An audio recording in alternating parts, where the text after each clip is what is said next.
In today's video, we're going to be tackling the question, can you beat Ratchet Clank Size Matters with only the Lacerator? Is this going to even be possible? And we all know the boss that is coming up, and I can tell you, I'm really not looking forward to it. Real quick, the rules. We can only use the Lacerator, we can only use the wrench for bolt cranks. The fights we're going to get into are going to be insane. I am going to regret this. Now, we have to get through a quick tutorial, which goes pretty well, until we are forced into this encounter. We need to defeat a lot of enemies before this door will open.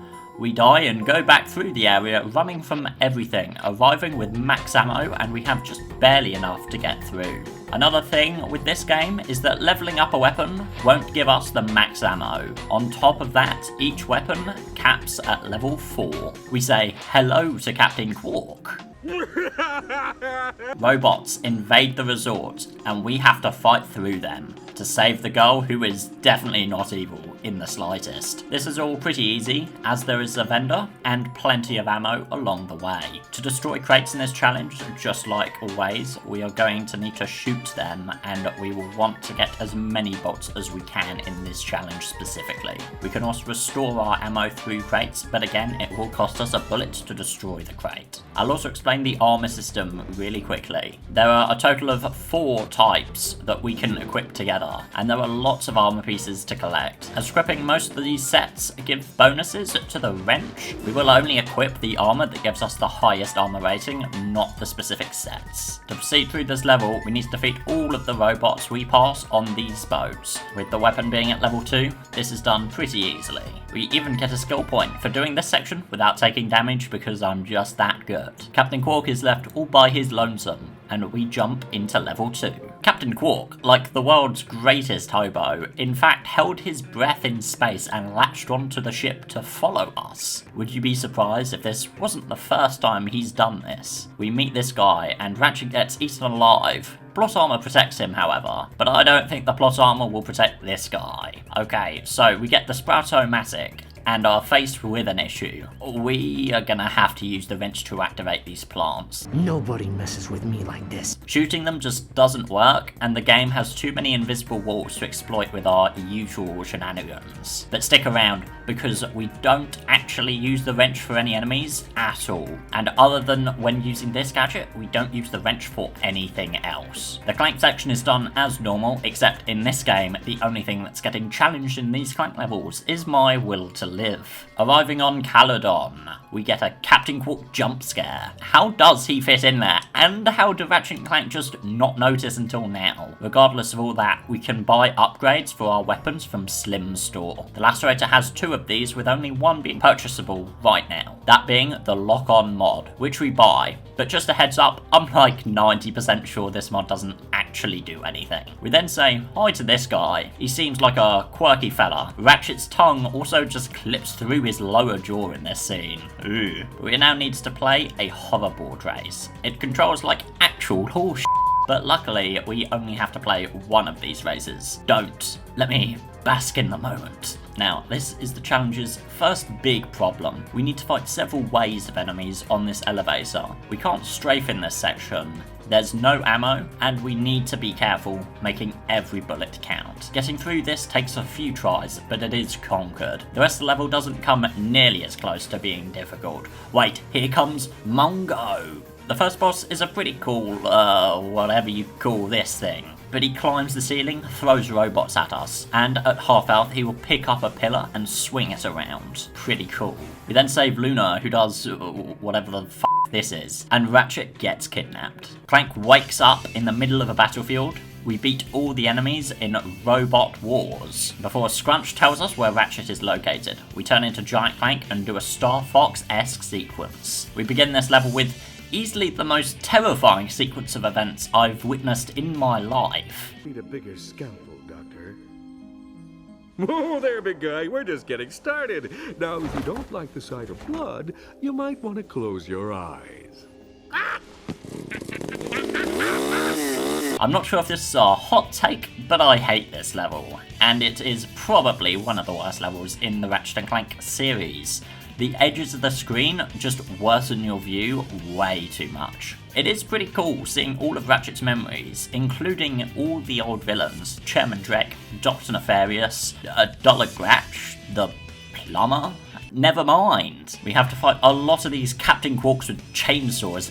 That's actually horrifying. At this point, the Lacerators have also been fully upgraded, doubling our rate of fire, which is a big boost to our damage. After fighting through Ratchet's dreams, we then have the weirdest boss fight in the history of the series against Giant Clank, where we have to just run away for a couple minutes. He shrinks down, and Ratchet wakes up. We have to escape the hospital Ratchet was sent to, and fighting through the first half of this level could prove difficult. We have no vendors here, and must rely solely on ammo crates. Luckily, there are lots of those around, and seeing as we are only using a single weapon, all the ammo drops in this level will be specifically for the Lacerator. If you ever run out of ammo, backtrack to an ammo crate earlier, just make sure you've got a bullet left to open one of the boxes. Ratchet then throws an empty bottle at a pillar which initiates self-destruct for the station, somehow. Regardless, we get to the end of it pretty quick and escape, before immediately returning to do another race.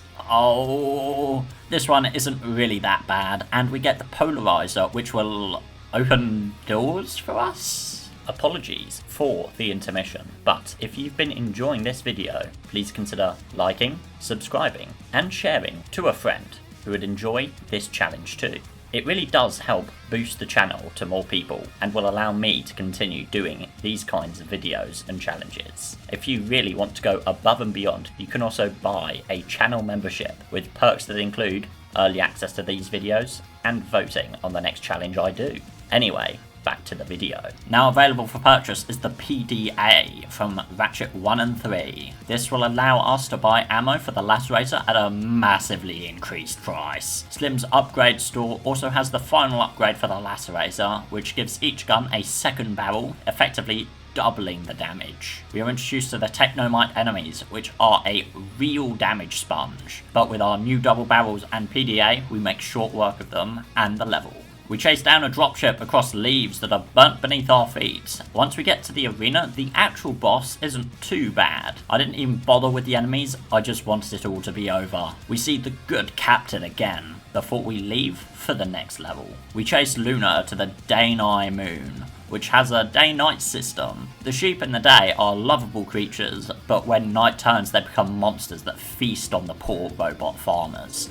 Am I the only one getting Sonic Unleashed vibes? Doesn't help the game just got an unofficial PC release. Oh, it's a sign! Anyways, other than a weird North by Northwest reference, well, we have to run toward the camera for a solid 2 minutes, then run around on this platform avoiding boulders, and make sure you don't get hit, because if you die in this fight, you have to redo the 3-minute build-up before you can even attempt the boss fight, which is alright as bosses go. Like, it's just a boss, nothing compared to Mungo. The Technomites inside Luna's head, yeah, she's a robot. We kind of like glossed over that, didn't we? Jump inside Clank, we shrink down to size and explore the inside of Clank. This level isn't really much different, just that every enemy is now an absolute sponge, and that we use the PDA a lot in this level. We get the final armor upgrade, and our defense is at its highest. We've got everything ready for the final boss. This is the final level in the game, and by God, it wants us to know it. Almost every enemy in this level is capable of two-shotting us. The level design is annoying, and there are so many enemies. That's just a rundown of the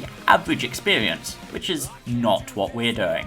Luckily, we can more or less run away from almost every encounter, excluding one arena section where we are forced to fight a few rooms full of these Ratchet clones. The only advice I can offer you is to just jump and keep shooting. I can't even see what's happening here. All I know is that we're still alive and they aren't. Next up, we meet Auto-Destruct and have to face off against his Ratchet clone army. Or we can just not. This section is a survive 3 minutes type of challenge, so we can just keep running in circles as only 4 will appear at once. Captain Quark makes another appearance before we get some Giant Clank gameplay, which lasts the best part of 45 seconds. Captain Quark jump scare. Now for the boss fight you were all waiting for. Auto-destruct is a very long fight, in which we can get insta-killed if we get hit by him at all. We need to take out his shield and deal as much damage as we can before he can get it back up. For his low attacks, jump, and for his high attacks, crouch. He will also do hand attacks that you can just jump over, and a bomb attack which we can jump over too. Once his HP is roughly below about half, he won't use his shield anymore. Just keep shooting him and make sure you don't die. Use the PDA when you run out of ammo. Keep at it and you will get through this. Otto gets his brain swapped with Scrunch. No, I will not give context. And the Ratchet & Clank Size Matters Lacerator Only challenge is complete. It's not that. It's my mother and father. I never knew my family. I was given up for adoption as a baby and was raised by monkeys. Okay. Thanks for sharing. Papa! Is that you? It's me, you idiot. I mean, son. Papa! Oh my Why God, did you make no. Quark so Hell. ill? Thank you for the continued support of all Soldier members, including Friendly Neighborhood Lurker, Kupo Corner, and Multi Brad X. And thank you for watching the full video.